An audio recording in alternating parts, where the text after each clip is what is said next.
What's up? You're watching the Square One review channel. My name is Alex, and today I'm going to be talking to you guys about Real Madrid. I just thought it would be fun to update you guys about the recent news that's been circling Real Madrid. There's a lot of talk regarding the managers and transfer players and this recent transfer window that is still open. So let's get started. I guess the best way for me to do this is to just show you guys article for article what I found was like the most interesting thing I could possibly find online. Earlier last week, this was about January 16th, January 15th, Ruud Van Nistelrooy, who was formerly a Real Madrid player, who currently plays for Hamburg in Germany, is a Dutch striker. I don't think I've ever seen him in a midfield position, but he has played striker for a long time. Is also a former Manchester United player.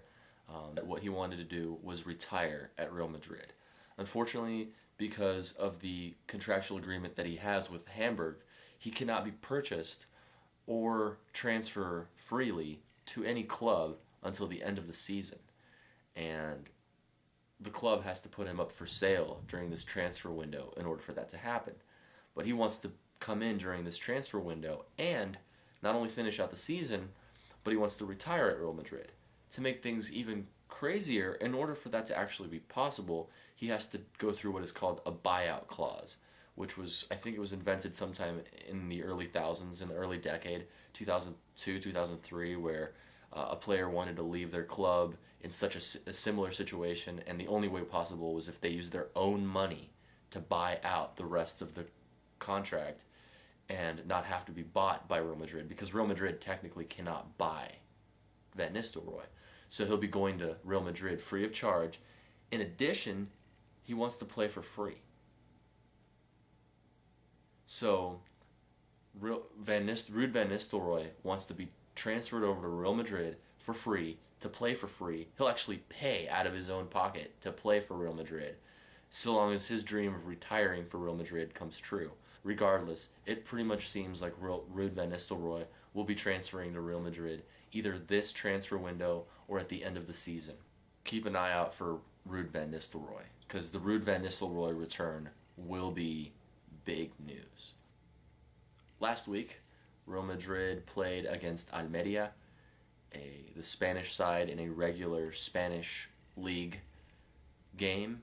And unfortunately, we only tied with them, giving each team 1 point, which doesn't hurt us as overall as a team, but it keeps us further away from the leaders, Barcelona, who are the league leaders right now. And if we have the optimism to try to win the league, we really need to try to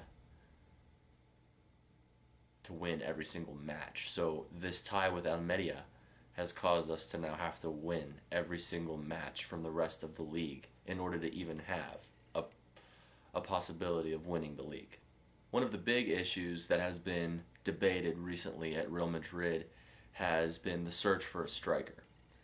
It's apparently important, according to the president and the manager, Jose Mourinho, that Real Madrid has a striker. They call it a striker crisis that they're in right now, because Benzema is the only available striker. Higuain is the other striker, meaning that Real Madrid actually only has two strikers, one of which is recovering from a surgical procedure on his lower back.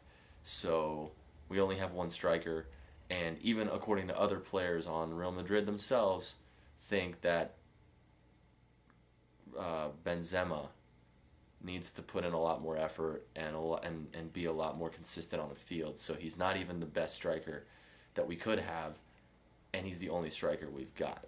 So there is some sort of a crisis going on, in my opinion. I agree to an extent, but I also agree with some of the assistant coaches and some of the assistants to the managers and the directors at Real Madrid, which believe that Jose Mourinho is blowing this whole situation out of proportion. And I think that there is some pressure from the Spanish media and from the fans that are creating this kind of cloud of fog, or this just gloomy situation at Real Madrid with the strikers. So Florentino Perez was suggesting certain strikers like Llorente and Agüero, which are, they're excellent, especially Llorente. I mean, he showed some of his skill in the World Cup, and he's a very, very fast player. He's incredibly talented. And we could use them. We could seriously use especially a Spanish striker, a striker from Spain, because I think Real Madrid lacks more Spanish players.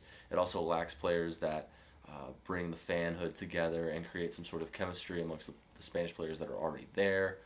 But we need people with experience. And if you consider Real Madrid's average age, everybody has experience, and it's a big collision of egos.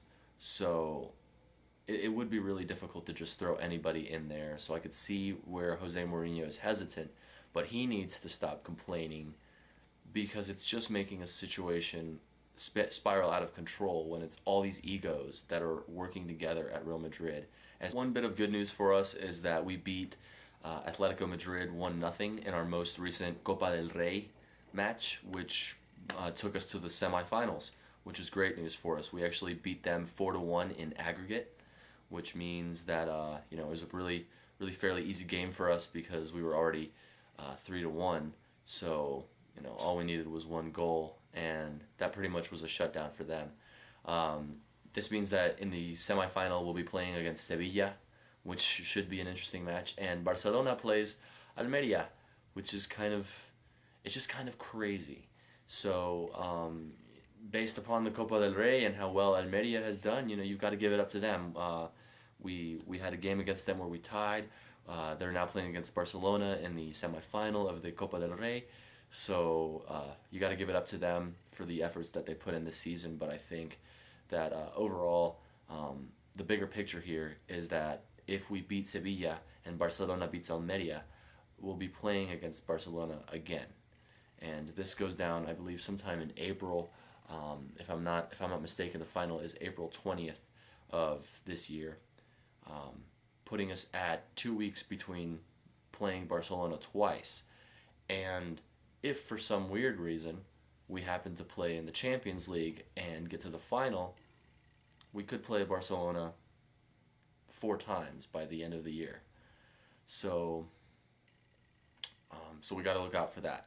So I think it's really good that we made it to the semifinal, and hopefully we'll stick around and actually win. The semifinal dates are January 26th and February 2nd, so that's coming up really soon. You guys want to look out for that. Sevilla. Thanks a lot for watching. This is my update on Real Madrid. I'll be keeping up with you guys here in about a week and try to update some more information. For more information on Real Madrid and other links that you might want to get info for Real Madrid on, check the description, realmadrid.com, realmadrid.dk. A lot of good people out there posting just about every day on Real Madrid so that you can keep up to date. Don't forget to subscribe up here, up top, and I'll see you guys soon. All right, have a good one.